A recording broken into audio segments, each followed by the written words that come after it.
السلام علیکم. پروگرام دو رائے کے ساتھ میں ہوں اسد ریم خان اور میرا ساتھ دیں گے فزیزہ کا. پروگرام کے پہلے حصے میں بات کریں گے وزیر خزانہ اسحاق ڈار کے استعفے کے حوالے سے جاری خبروں کی. نائب کی طرف سے وزارت داخلہ کو خط لکھا گیا جس میں اسحاق ڈار صاحب کا نام ECL میں شامل کرنے کا کہا گیا ہے. اس معاملے کے بعد اس استعفے کی خبریں گردش میں ہیں. اب یہ بھی سننے میں آ رہا ہے کہ خزانے کا چارج وزیر اعظم اپنے پاس رکھیں گے اور 5 رکنی ٹیم کا نام بھی سامنے آیا ہے. کیا وجہ ہے کہ اسحاق ڈار کا استعفیٰ اتنا بڑا مسئلہ سمجھا جا رہا ہے؟ اور اس کے علاوہ نیب کی کارروائیوں میں تیزی کے حوالے سے بھی بات کریں گے. وزیر خزانہ کا نام ECL میں ڈالنے کے ساتھ ساتھ شریف خاندان کے چند افراد کا نام بھی اس فہرست میں ڈالنے کا کہا گیا ہے. اب آنے والے وقت میں ان مقدمات کے حوالے سے شریف فیملی اور اسحاق ڈار صاحب کے لیے کیا مشکلات ہو سکتے اس پر بھی بات کریں گے.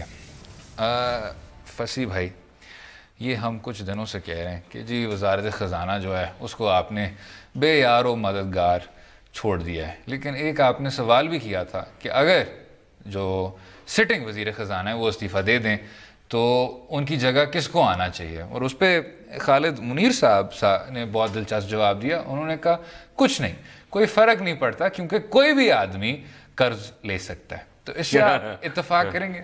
ویسے ایک چیز وہ صحیح کہہ رہے ہیں کہ یہ جو ایک آرٹیفیشلی کریٹڈ وہ کر دی ہے کہ کرنا ہے کہ جو ہماری اکانومی ہے نا وہ آپ ڈیلی کوئی بہت زیادہ اس میں کام ہوتا ہے، آپ اس میں یہ انسینٹیو دے دے. پھر یہ ہم نے یہ بھی دیکھا ہے پچھلے 4-5 سال میں کہ کچھ ہمارے انڈسٹریز انسینٹیو آپ دے بھی دیتے ہیں، وہ اس کی رسپانس نہیں آتی. یہ مسائل جو ہے کافی کمپلیکس ہے. تو یہ جو ہم نے ٹائم باؤنڈ کر دیا ہے کہ سٹیئرنگ نہیں ہو رہی ہے اکانومی کی، ہاں یہ ہے کہ ابھی کچھ بڑے ڈیسیجنز کرنے ہیں.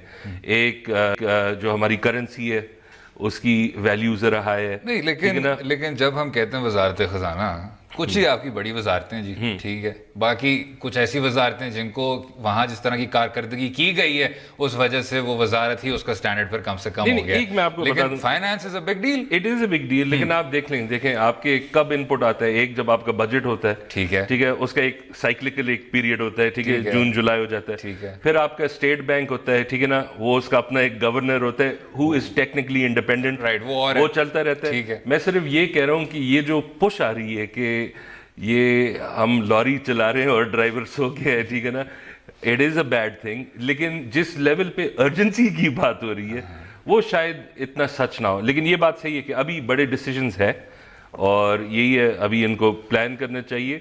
لیکن اگر 1-2 ہفتے نہ ہو، ٹھیک ہے نا، یہ ذرا آٹو پائلٹ بھی جیسے چل رہا ہے. لیکن بات اس طرح کی شاید اسی لیے ہو رہی ہے کیونکہ نظر آ رہا ہے اب ٹھیک ہے شاید ایسا نہ ہو کہ واقعی میں لوری چل رہی ہے اور اس میں ایک اور چیز ہے. لیکن اگر بڑی بات یہ ہوتی ہے کہ اگر آج ہمیں IMF سے لون چاہیے ہوتا، جہاں تک نظر آ رہا ہے PMLN کی اسٹریٹجی یہ ہے کہ جتنا نزدیک کیئر ٹیکر تک آ جائے کہ یہ لون پھر وہ لے لے. ٹھیک ہے نا، تو وہ بھی ایسے پریسنگ نہیں ہے. لیکن سوری آپ کہہ رہے تھے. نہیں ٹھیک ہے، آپ بالکل صحیح کہہ رہے ہیں. کچھ چیزیں ہیں جو اتنی پریسنگ نہیں ہیں، شاید اگلے دن ہم اس طرح کے کرائسس میں نہ مبتلا ہو جائیں. لیکن آپ کو پہلے پھر بھی کچھ اقدامات تو لینے ہوتے ہیں. جس طرح کوئی بھی ڈیولپڈ ملک یا کوئی بھی ڈیولپنگ ملک جس کی معیشت اتنی اہم ہو وہ لے سکے.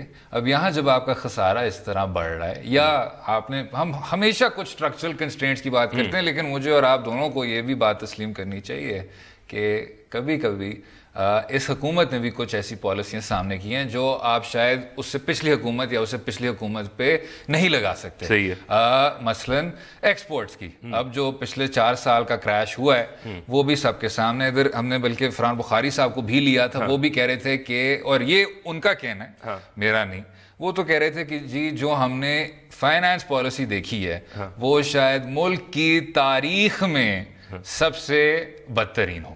ٹھیک، تو جب اس طرح کی پرسیپشن ہی بن رہی ہے تو کیا آپ کو کچھ کرنا نہیں چاہیے؟ نہیں، اس پہ تو ضرور کرنا چاہیے. ایک یہ ہے کہ میں خود سمجھتا ہوں اسحاق ڈار کو ریزائن کرنا چاہیے. ٹھیک ہے. اور میں تو خیر یہ سمجھتا تھا، آپ کو یاد ہوگا بہت پہلے جب نواز شریف ایک لحاظ سے شاید خاقان عباسی صاحب واپس آ گئے، جب وہ آ گئے تو نواز شریف کا ایک یہ تھا کہ یہ وزراء واپس آئیں گے.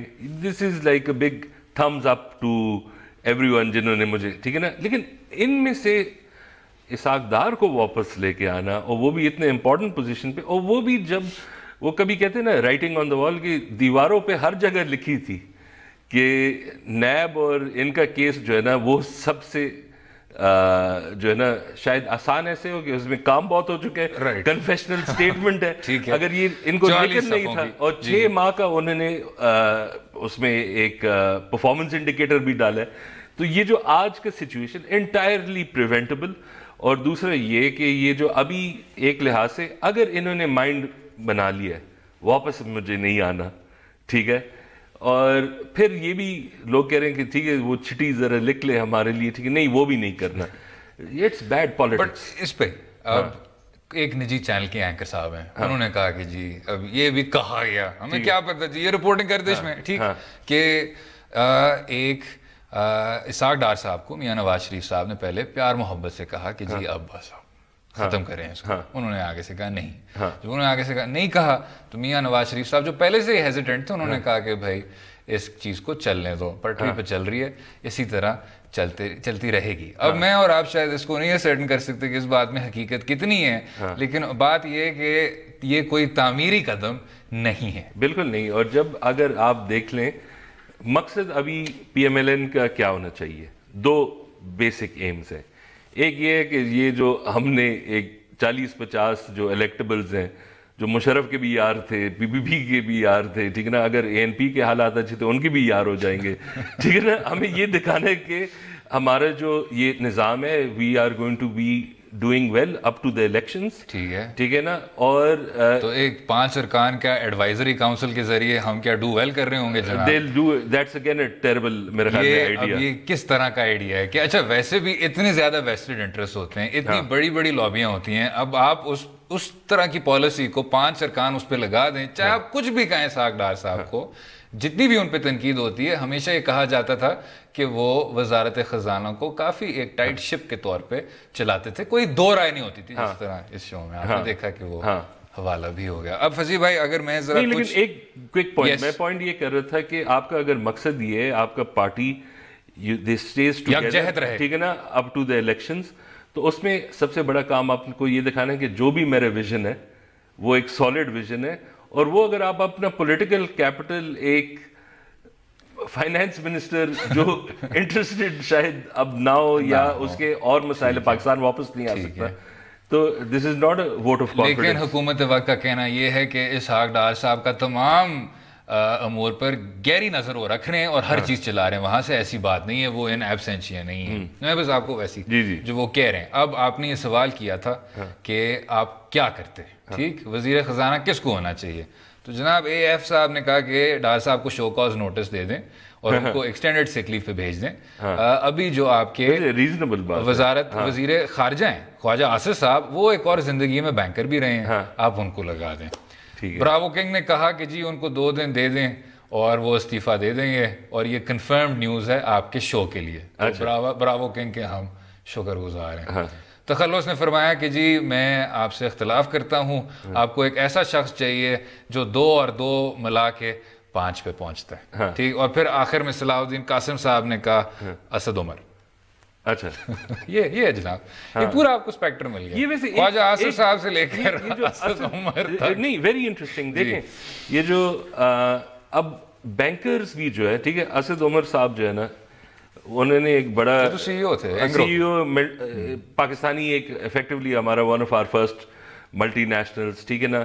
خواجہ آصف صاحب جو تھے وہ بینکر تھے, ٹھیک ہے نا. اور ایک جو کرٹیسزم ہے اسحاق ڈار کے بارے میں کہ انہوں نے اکانومی کو ایز اے چارٹرڈ اکاؤنٹنٹ دیکھا ہے, ٹھیک ہے نا. وہ جو میکرو ویو ہے, کچھ جو کرٹیسزم آتی ہے, اور ہم بھی جب یہی کریں کہ یار اس نے تو F7 میں برانچ چلایا تھا بینک کا, میرا اکاؤنٹ تھا, یہ ملک ٹھیک چلا, ٹھیک ہے نا. تو آئی تھنک کہ یہ جو ہم پش کر رہے ہیں یہ اور سکل سیٹس ہوتی ہیں. ٹھیک ہے, بالکل صحیح. اگلے حصے میں بلوچستان کے سانحہ کی بات کریں گے, غربت کی بھی بات کریں گے خصوصی طور پہ. رہیے گا ہمارے ساتھ.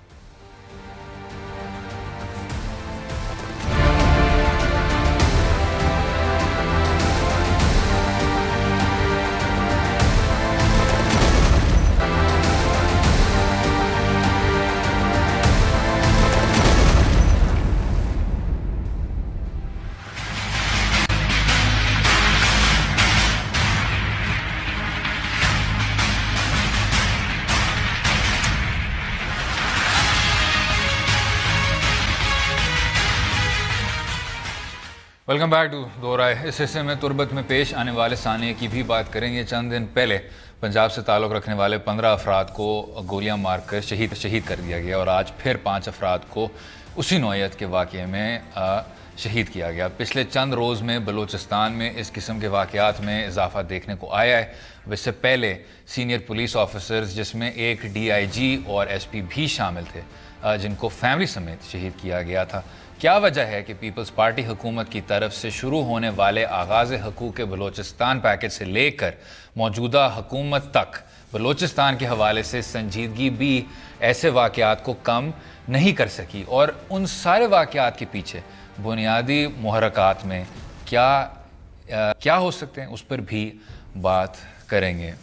جو ایک چیز واضح ہے جناب وہ یہ ہے کہ جو آپ نے ابھی پالیسی جس کو آپ کر رہے ہیں سامنے کر رہے ہیں وہ کام نہیں کر رہی. ہمیں بار بار بتایا جاتا ہے کہ جی بلوچستان آپ کا سب سے ملٹرائز صوبہ ہے. بتایا نہیں جاتا. جب میں اور آپ ادھر جاتے ہیں تو یہ چیز بڑے آرام سے نمایاں ہو جاتی ہے لیکن اس کے باوجود آپ دونوں اطراف سے گھستے جا رہے ہیں. ایک طرف جو عالمی سطح پہ ایک طرح کی اہمیت جاری ہے اور میں یہ بات کر رہا ہوں ریاست کے اداروں کی طرف سے, یعنی مسنگ پرسنس, لاپتہ افراد پہ کوئی بات کرنے کو تیار نہیں ہے. ان کے جو کمیشن کے سربراہ تھے ان کو اب آپ نے نیب کا چیئرمین بنا دیا تھا, انہوں نے بھی بہت اچھی بات کی اور کئی لوگوں نے یہ بھی بات کی کہ جی یہ تو کوئی کسی قاعدے قانون کے تحت نہیں آتا. عدالت عظمیٰ نے یہ بات کی تھی اگر یہ لوگ مجرم ہیں تو آپ ان کو عدالت کے کٹہرے میں کھڑا کریں, ان کی سزا ہونے دیں, اگر نہیں ہے تو آپ ان کو چھوڑ دیں. یہ بیچ والا راستہ بالکل غلط ہے. دوسری طرف یہ اصل میں معاملہ عام سا تو ہے نہیں. اس میں ہر طرح کی ایجنسیاں بھی ہیں, ہر طرح کی دہشت گرد تنظیمیں بھی ہیں, وہ علیحدگی پسند بھی ہیں, وہ فرقہ واریت پھیلانے والی بھی ہیں. لیکن اب فصیح بھائی, دس از مائی لاسٹ پوائنٹ, ان علیحدگی پسندوں میں وہ ضرور ہیں جن کو آپ نے خود دھکا دیا, جن سے آپ ابھی بھی مفاہمت کر سکتے ہیں, ان کی جو جائز تحفظات ہیں ان کو آپ سن سکتے ہیں. لیکن ایک اور طرح کا ہم معیار اپلائی کرتے ہیں ان خاص دہشت گرد تنظیموں کو جو لوگوں کو اتنی بے دردی سے قومیت کے بنیاد پہ ان کا قتل عام کر رہے ہیں اور یہ سلسلہ چلتا جا رہا ہے لیکن ہم شاید اس کو اتنی سنجیدگی سے ٹریٹ نہیں کر رہے.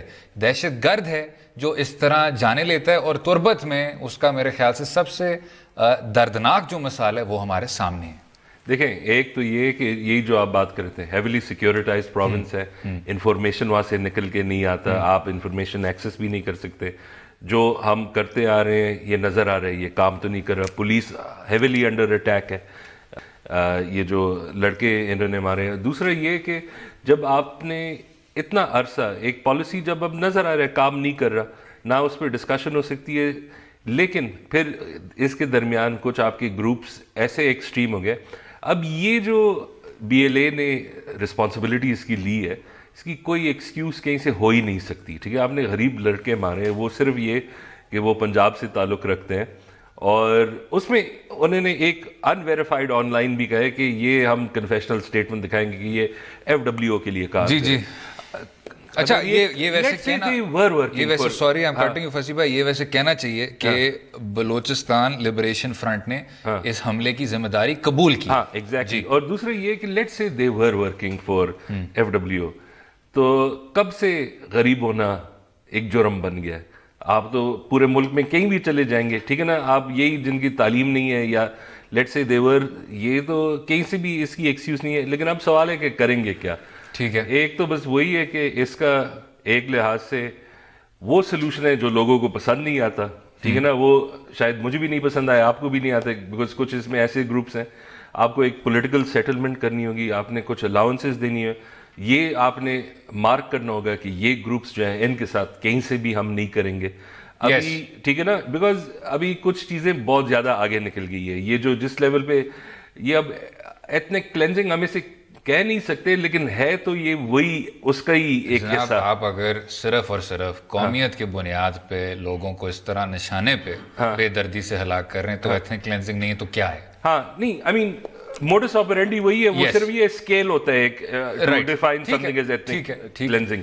لیکن پھر بھی ہے آئی فنڈامنٹلی آلسو اگری کہ اب اگر یہ اس پہ آ گئی ہے. اور اس میں فصیح بھائی سمر عباس صاحب کے شو پہ حاصل بزینجو صاحب نے یہ بھی بات کی انتہائی تشویشناک کہ لوگ تھے 40 اور ابھی صرف آپ نے 20 باڈیز کو ریکور کیا ہے. تو اگر مسئلہ واقعی میں اتنا سنگین ہے تو اس میں کوئی شک نہیں ہو سکتا جو آپ کہہ رہے ہیں کہ جی ابھی سے ہی آپ ڈیمارکیٹ کر لیں کہ آپ کس طرح اس کو لے کے چلنا چاہتے ہیں. Right now it's not working. اور اس میں دوسرا یہ ہے کہ آپ کو اگر احساس اب ہمیں ہو رہا ہے کہ ٹھیک ہے حالات جو ہے ہم کوریج نہیں دیتے, اس کا یہ مطلب نہیں کہ مسئلہ نہیں ہے. اور سم ٹائمز یہی ایک لوگ وکٹری سمجھ لیتے ہیں کہ آل از گڈ والا جو نیریٹو ہوتا ہے, اور پھر یہ چیزیں آ جاتی ہیں. لیکن ابھی جب تک سول ملٹری سائڈ اگری نہ کریں لانگ ٹرم کے لیے, آپ کس کو اکوموڈیٹ کریں گے, اس میں آپ کو انویسٹمنٹس بھی کرنی ہوں گی. آپ وہ انویسٹمنٹس جو ہے نا, آپ وہ ایسے نہیں دیکھیں گے کہ ہمارے پاس ایک پول آف پیسہ ہے, یہ کہاں سب سے بہتر جائے گا. ٹھیک ہے, آپ کو ایک لحاظ سے ایک پیٹرنیج کرنی ہوگی, اور وہ جو ایک پرانا سسٹم تھا ٹھیک ہے نا, اسے بھی ٹو سم ایکسٹینٹ اسے بھی فیڈ کرنا ہوگا جو آپ کے نئے وہ ہے. اور ابھی جو ہم کر رہے ہیں ٹھیک ہے, اب یہی غصہ ہو رہا ہے کہ انڈین سپورٹ ہے اور وہ نظر آ رہا ہے ٹھیک ہے, کچھ لیڈرز وہاں انڈیا میں ہیں ٹھیک ہے نا. لیکن یہ جو انڈین سپورٹ والا ایک ایکسکیوز بن جاتا ہے ٹھیک ہے نا. ہمارے لوگ اسٹوپڈ نہیں ہیں, اگر ان کے پاس کوئی گریونسز ہیں تو وہ پھر کہیں سے بھی لے لیں گے, لیکن اگر آپ وہ گریونس ختم کر دیں نہیں جائیں گے. اصل میں بات یہ ہے فضیح بھائی کہ اس میں تو اب کوئی شک ہی نہیں رہا کہ ہندوستان کی وہاں پورے طور پہ مداخلت ہے, اور کافی بڑے بڑے جرائم میں ان کی ایجنسیاں ملوث ہیں. مودی نے اپنی سپیچ میں لیکن ہندوستان کی وجہ سے وہاں 8 گھنٹے لوڈ شیڈنگ نہیں ہو رہی, ٹھیک ہے, سوری 12 گھنٹے لوڈ شیڈنگ کی, صرف 8 گھنٹے بجلی آ رہی ہے وہاں.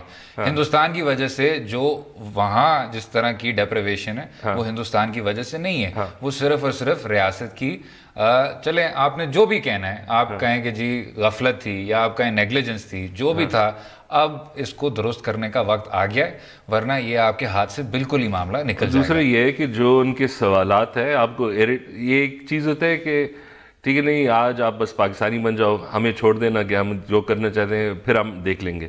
اگر ان کے کوئی سوالات ہے سی پیک پہ, ان کی ایکسٹریکشن ہے, یہ جو پروونس ہے ریسورس رچ ہے, 100%, ان چیزوں کے جوابات دینے پڑیں گے. لیکن اصل میں نا ایک اور بھی چیز ہے فصیح بھائی, اور وہ یہ ہے کہ ان کو صحیح طرح, اس صوبے کو صحیح طرح ترجیح اس لیے نہیں دی جاتی کیونکہ آپ نے اس کو بھی ایک سیاسی تناظر میں ڈالا ہوا ہے. آپ نے کہا ہے کہ جی قومی اسمبلی میں تو ویسے بھی اتنی ہی نشستیں ملتی ہیں, اور اس چھوٹی سی بائنری کی وجہ سے آپ نے بڑے صوبے کو اسی طرح پھینک دیا ایک طرف. آپ جب اس کی بات کرتے ہیں تو بار بار اس کے وسائل کی بات کرتے ہیں کہ بلوچستان میں وسائل آپ کے بڑے ہیں. بھائی بلوچستان کو گلے لگائیں, صرف اور صرف اس کے وسائل کی بات نہ کریں, کیونکہ عام طور پہ آپ تو بلوچستان کی طرف دیکھ ہی نہیں رہے ہوتے. ایک اگر آپ دیکھ لیں, ایک جو بیسٹ ایگزامپل ہے وہ سوئی کا ایگزامپل ہے. یس, اگر آپ کو یاد ہو ٹھیک ہے, پورے ملک میں آ گیا بلوچستان کے بہت سے علاقوں جہاں بنتا تھا ان کا, سوئی خود نہیں, سوئی خود گیس اور 80s تک وہ ادھر ادھر نہیں جا رہا تھا, وہ باقی صوبوں جا رہا تھا, وہ بلوچستان کو خود ہی نہیں فراہم ہو رہا تھا. اب یہ اگر کسی بندے کے پی میں یا پنجاب میں ان کے ساتھ ایسے ہی ہو رہا تھا, وہ بھی خفا ہوتا ہے. بالکل, اس میں یہ تو کوئی یونیک لوگ نہیں ہے اس لحاظ سے. اور جو ہم نے سیاسی ترجیح کی بات کی فصیح بھائی, وہ ہم ذرا اگلے حصے میں دیکھتے ہیں کہ لوگوں نے کیا کہا ہے اس بارے میں. بلوچستان پر گفتگو جاری رہے گی, اسٹے ود اس.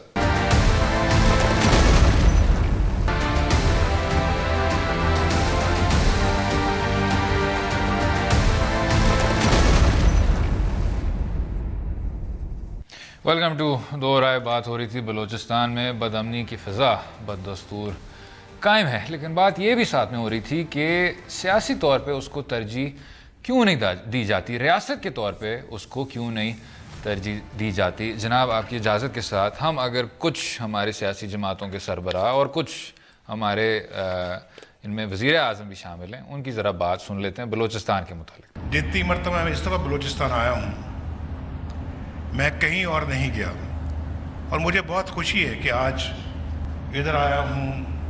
اس سے پہلے میں گوادر گوشاب کی سڑک کا افتتاح بھی کر چکا ہوں, اور پاکستان کا یہ حصہ جو ہے یہ جس ترقی کے دور سے گزر رہا ہے یہ ایک مثالی ہے, یہ مثالی ترقی ہے, یہ نیا بلوچستان بن رہا ہے. مجھے آپ کی دھرتی کا درد ہے اور درد اس کو ہوتا ہے جو سمجھتا ہے اور جو سوچتا ہے اور جس کو سمجھ آتی ہے کہ یہ سونا ہے، اس کو کیوں میں برباد کر رہا ہوں۔ اس سے پہلے کہ ہم آگے بڑھیں، وہ آپ کو بھی یاد ہوگا میاں نواز شریف صاحب جو تقریر کر رہے تھے وہ تربت سے ہی کر رہے تھے اور کہہ رہے تھے کہ جی ہم ایک ترقی کے ایک نئے دور سے گزر رہے ہیں۔ آج اور کل جو کچھ ہوا ہے تربت میں شاید کوئی شخص بھی یہ بات نہ کر سکے، لیکن ساتھ میں یوسف رضا گیلانی صاحب، آپ کو یاد ہوگا ان کے دور میں آغاز حقوق بلوچستان پیکج تھا، انہوں نے یہ بھی کہا کہ جی ٹوٹے ہوئے دلوں کو ہم جوڑیں گے۔ لیکن جب میں ٹوٹے ہوئے دلوں کا سوچتا ہوں فصیح بھائی، تو مجھے وہ یاد آتا ہے کہ عالمدار روڈ کوئٹہ میں جو دھماکہ ہوا تھا تب یہ ہٹ گئے تھے، راجہ پرویز اشرف صاحب وزیر اعظم بن گئے تھے، وہ گئے تھے اور وہاں جو یہ تمام شہداء کے ہزارہ شہداء کی جو فیملیز تھیں وہ جب آئیں راجہ پرویز اشرف صاحب کے پاس تو وزیر اطلاعات نے کہا تھا کہ ان سے کوئی سوال نہیں کیے جائیں گے، جس پہ پھر ان شہداء کے عزیزوں نے اور پیاروں نے کہا تھا کہ جی یہ کیا کوئی وائسرائے ہیں؟ تو وہ جو لفظ بھی تھا وائسرائے، اس کی اس طرح کی اتنی سمبلزم تھی کہ بلوچستان صوبے میں یہ باتیں ہو رہی ہیں کہ واقعی میں آدمی کا دل ٹوٹ جاتا تھا۔ ایک چیز ہے، دیکھیں یہ کوششیں ہوئی ہیں، یہ جو ابھی یہ جو آپ نے باتیں کی ہیں نا، اس میں پرابلم کیا ہے کہ یہ ایک لحاظ سے بجٹری سپورٹ تھے، ٹھیک ہے نا، یہ جو یوسف رضا گیلانی کا تھا، اس کے بعد جو تھا یہ اب یہ سی پیک والے چیزیں ہیں، لیکن یہ جو مسئلہ ہے نا اس کی پولیٹیکل سیٹلمنٹ چاہیے، اس کی آپ کی آواز، وہ جو سوال یہی کر رہے ہیں کہ like we want to be counted. دوسرا یہ کہ یہ آلسو ایک civil military on one page ہونا کا ہے، ٹھیک ہے نا، جتنا بھی آپ بجٹری ایلوکیشنز کر دیں یہ پرابلم نہیں حل ہونے والا، تو اس میں ذرا کریٹیوٹی اب چاہیے۔ اب ہم نے دیکھ لیا ایٹ لیسٹ ڈیورنگ زرداری کے دور میں کہ ٹھیک ہے نا ایلوکیشنز آپ نے کر دی، ہمارا پرابلم ہی یہی کہ ہمارا اسٹیٹ جو ہے وہ ایک خاص طریقے سے گیئرڈ ہے، وہ ڈیولپمنٹ بلوچستان میں ڈیلیور سے ہی نہیں کر پا سکی۔ تو جب تک جو فنڈامنٹل پرابلم ہے کہ جو ہمارا سیکیورٹائزڈ اپروچ ہے، جو ہماری ڈیولپمنٹ اور جو پولیٹیکل ہے، یہ تینوں اگر ایک پیج پہ نہ ہو، بیکاز اگر آپ ایک سیکیورٹائزڈ اپروچ کریں تو وہ ایک لحاظ سے کنیٹک انٹیلیجنس بیسڈ آپریشنز، ٹھیک ہے، وہ ایک حد تک آپ کو کچھ بینیفٹس دے دی گی، رائٹ، لیکن جو اگر آپ کی اس میں ایک بہت بڑا پولیٹیکل ڈیمانڈز بھی ہیں اور مسائل بھی ہیں تو وہ اس میں نہیں ایڈریس ہوتی ہے۔ جب صرف ایک لحاظ سے آپ بجٹری ایلوکیشنز کرتے ہیں، وہ جو اور مسائل ہے، ٹھیک ہے، آپ کو پھر بھی ہم I think we need to acknowledge کہ ان میں سے اب کچھ گروپس ایسے ہیں کہ وہ پولیٹیکل سیٹلمنٹ جن سے کوئی بات چیت ہو ہی نہیں سکتی، ٹھیک ہے نا، اس میں جو کرائمز ہو چکے ہیں وہ بہت آگے نکل چکے ہیں۔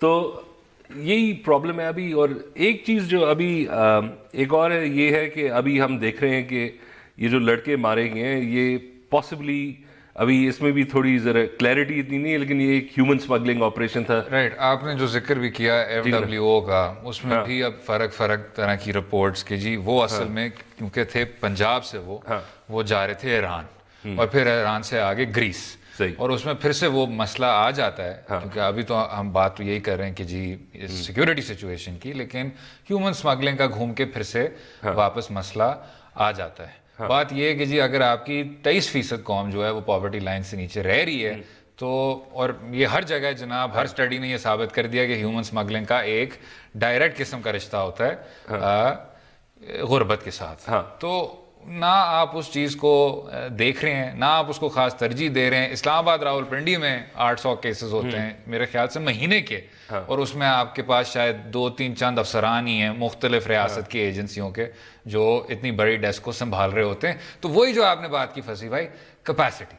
ایک اور چیز ہے اس میں جو یہ بات صحیح ہے، غربت از اے ڈرائیور، ٹھیک ہے، لیکن ان میں سے بہت سے ایسے ہیں جو غریب ہے لیکن ایبسلوٹ پور بھی نہیں ہے، ٹھیک ہے، اور ہمارے جو ہیومن سمگلنگ آپریشنز میں کافی جو ہے نا، اگر آپ دیکھ لیں ریلیٹیولی بیسٹ آف پروونس کون سا ہے، پنجاب ہے، رائٹ، ٹھیک ہے نا، اس میں مے بی ہاف یا کافی کچھ لوگ پنجاب سے ہی ہوتی ہے۔ یہ ایک وہ بھی ہے کہ اس میں اور یہ میں نے خود دیکھا ہے، جب میں یونیورسٹی میں پڑھاتا تھا اسٹوڈنٹس آتے تھے، وہ ایک ایکسپیکٹیشن ہوتی ہے کہ بائر کی زندگی جو ہے نا وہ بالکل مختلف ہوتی ہے، ان کو احساس ہی نہیں ہوتا کہ جب یہ جو ہیومن سمگلنگ سے وہ چلے جاتے ہیں، کبھی ڈیٹینشن سینٹر میں رہتے ہیں، آن دا وے ان کے ساتھ کیا ظلم ہوتا ہے، اور پھر امپلائمنٹ کربس بھی ہے اب, ٹھیک ہے نا, انگلینڈ اور فرانس اور یہ ایسے آپ کو آسانی سے پہلے آپ کا کیس کچھ عرصہ آپ کو یہ ڈول پہ ڈال دیتے ہیں, بہت منیمم پیسہ دیتے ہیں شاید ایک اپارٹمنٹ یا کوئی جگہ رہنے کے لیے, پھر وہ ایویلیویٹ کرتے ہیں. اور بہت سے لوگ جو ہے نا جو تھوڑے بہت زمین ان کے پاس ہوتی ہے, ایسٹس ہوتی ہے, وہ بیچ کے یہ ہیومن سمگلرز کے ساتھ. لیکن جو بیچ والا آدمی ہوتا ہے وسیم بھائی, جو فیسیلیٹیٹر ہوتا ہے, جو ان کو ایک جگہ سے دوسری جگہ لے کے جا رہا ہوتا ہے, اس پہ تو آپ کریک ڈاؤن کر سکتے ہیں. بالکل, فیسیلیٹیٹرز پہ تو آپ کریک ڈاؤن کر سکتے ہیں.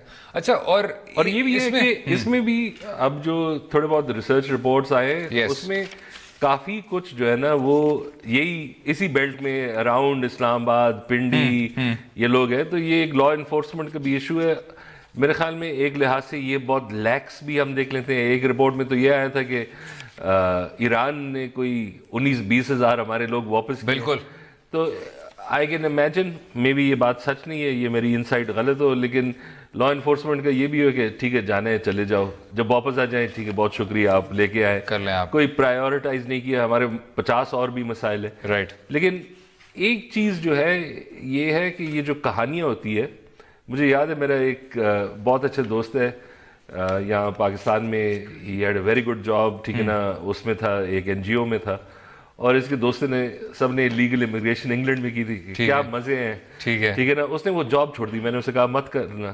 He went to England. 6 ماہ بعد اس نے مجھے کال کیا, یار مجھے اب ذرا شرم محسوس ہو رہی ہے لیکن میں واپس آنا چاہتا ہوں. وہ سب جو کہہ رہے تھے بالکل ایسا کچھ نہیں ہے, ٹھیک ہے نا, حالات ڈاؤن ہیں. میں نے کہا واپس آ جاؤ, دے ول ہائر یو بیک. آج وہ ایک انٹرنیشنل سول سرونٹ ہے, ٹھیک ہے نا. تو آئی تھنک یہ جو ایگزامپل میں دے رہا ہوں, it is not true of 99% of them, لیکن یہ جو بلیف ہے وہ ایک زمانے میں ایک بہت مشہور تھی لنڈن کے بارے میں, the streets are paved with gold.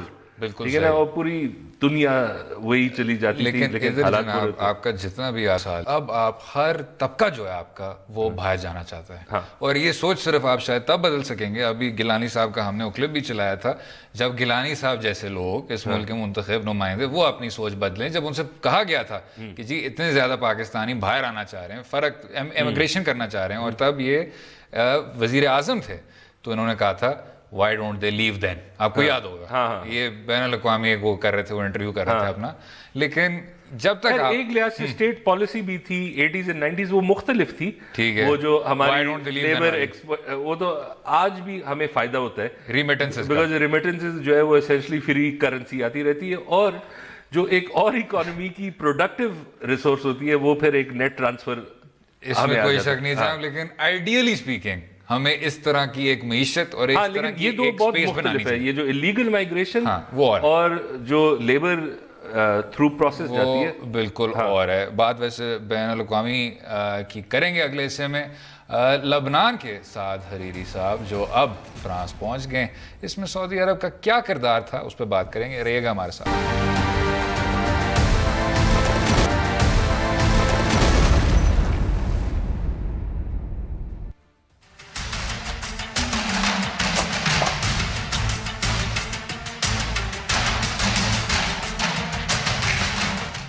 Welcome back to Do رائے. آخری حصے میں لبنان کے مستعفی ہونے والے وزیر اعظم سعد حریری کی بھی بات کریں گے, جو آج کل عالمی توجہ کا مرکز بنے ہوئے ہیں.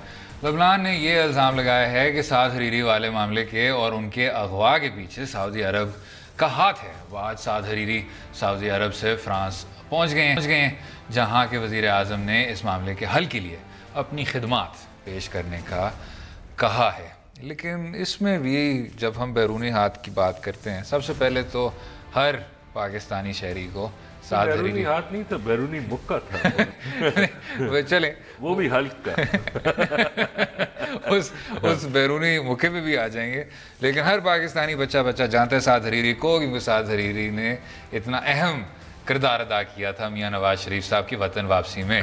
کیونکہ انہوں نے تو کافی روتے دھوتے ہوئے کہا تھا کہ انہوں نے ہمارا جو کانٹریکٹ ہے وہ آنر نہیں کیا. انہوں نے کہا تھا وہ 10 سال یہاں رہیں گے, وہ 8 سال میں نکل گئے واپس. خیر وہ اپنی جگہ. لیکن اب حریری صاحب انہی لوگوں کے ہاتھ پکڑے گئے ہیں اب یہ جو بیچ میں ہم نے بات کی تھی بیرونی ہاتھ کی، جب لبنان کی حکومت کہتی ہے کہ جی وہ سعد حریری کو انہوں نے پکڑ لیا، سعودی عرب نے ان کو ہاسٹیج رکھ لیا ہے، اس میں بھی ہمیں دیکھنا چاہیے کہ جو ان کا صدر ہے عون جو ہے وہ افیلیٹڈ ہے حزب اللہ کے ساتھ، اور حزب اللہ کا تعلق ہے ایران کے ساتھ، تو ایران تو زیادہ سے زیادہ کوشش کرے گا کہ سعودی عرب اس طرح کے دباؤ میں آ جائے۔ یہ بہت ایک عجیب چیز ہے کہ سعودی عرب جو ہر جگہ مار کھا رہا ہے اپنے پراکسی جنگوں میں، اس نے جو اس کا ایک صحیح تگڑا ایلائی تھا سعد حریری، یعنی یہ رابرٹ فسک کا بھی بہت دلچسپ مضمون ہے فصیح بھائی، انہوں نے کہا تھا کہ جب میں نے سعد حریری صاحب سے کہا کہ جی جب آپ وزیر اعظم اب لیبنان کے بن گئے تو آپ کو کیسا محسوس ہو رہا ہے، انہوں نے آگے سے فرمایا اچھا محسوس ہو رہا ہے لیکن مجھے سعودی عرب بڑا یاد آتا ہے۔ تو جناب اس طرح کے وہ تھے، ان کے بہت پراپرٹیز وہاں تھے، بہت ٹائم وہاں گزارا ہے، لحاظ سے سعودیز کو تو امریکن نے بالکل بلینک چیک دے دیا، وہ تو ٹرمپ بہت خوش ہے، لیکن یورپین یونین نے اب آوازیں شروع کر دی ہے کہ آپ نے پھر یہاں جنگ شروع کر دی ہے۔ پہلے ہمیں 3 ملین لوگ سال کے آتے ہیں، ٹھیک ہے، ہمارے سارے رائٹ ونگ اب الیکٹ ہو رہے ہیں، یہ پھر اور بھی مسئلہ بڑھ جائے گا۔ افسوس یہ کہ ایران جس کو سب تنقید کا نشانہ بنا رہے تھے کیونکہ انہوں نے ایک انتہائی ظالم عامر یعنی بشر اسد کی حمایت وہ کر رہے تھے، یہ کلیئر کر دیں وہ کوئی اچھا ایکٹر نہیں ہے، وہ اچھا ایکٹر ہرگز نہیں ہے۔ اگر سعودی کے 50 مسائل ہیں، ایران کی بھی 50 تو ایران جو اس میں مار کھا رہا تھا، لیکن جب یہ 32 سال کے ایم بی ایس صاحب، ان کو اب ویسٹرن میڈیا بھی ایم بی ایس کہتا ہے، ریفارمسٹ ہیں وہ، انہوں نے یمن میں تباہی مچا دی، تو اب بیچ میں رہ گیا لبنان۔ اب وہاں بھی اگر آپ سعد حریری کے ساتھ اس طرح کھیل رہے ہیں، یہ وہ جو ویڈیو آپ نے دیکھی ہوگی فصیح بھائی، جس میں بالکل وہ اتنے زیادہ خوف کے اس میں وہ عالم میں ہیں اور وہ اس طرح کر رہے ہیں کہ بھائی ابھی نہ ہو میرے پاس، it looks like a hostage situation. تو ایک چیز یہ بھی ہے کہ لیبنان کیوں ہمارے لیے انٹرسٹنگ ہے، ایک تو یہی ہے کہ یہ جو جس لیول آف انکمپٹنس کے ساتھ ایک ملک میں جا رہے ہیں، اور یہ جو پہلے پراکسی اور ذرا پیسو اگریسو، یہ ذرا بہت کھل کے نظر آ رہا ہے، ایک تو یہ مسئلہ ہے، دوسرا یہ ہے کہ اب جو لیبنان جو ریلیٹیولی انکانسیکوینشل ہے، اتنا بریزن، اتنا بالکل کوئی کسی رکھ رکھاؤ مراوت نہیں رکھی، ٹھیک ہے نا، آ جاؤ، اپیرنٹلی جو وہ ہے کہ یہ اب کسی اور ملک کا پرائم منسٹر تھا، وہ ریسیو بھی کرنا ہے، ٹھیک ہے نا، اسے انداز ہو کہ یہ تو خالی ہے، یہ خالی ہے اب لیکن یہ ضرور ہے فصیح بھائی جاتے جاتے کہ 2017 وہ سال ہے جب میاں نواز شریف صاحب اور ان کے تمام دوست، ان کے ستارے سخت گردش میں، سعد حریری، سعودی شہزادے، قطری بادشاہت، جہاں میاں نواز شریف صاحب، کیا پتہ الولید کے ساتھ بھی دوستی تھی، شاید وہ بھی نکل جائے گی۔ امید ہے آپ کو آج کا پروگرام پسند آیا ہوگا، مجھے اور فصیح زکا کو اپنی رائے سے بھی آگاہ کیجیے ٹویٹر اور فیس بک کے لنکس کے ذریعے، اور کل تک اجازت دیں، خدا حافظ۔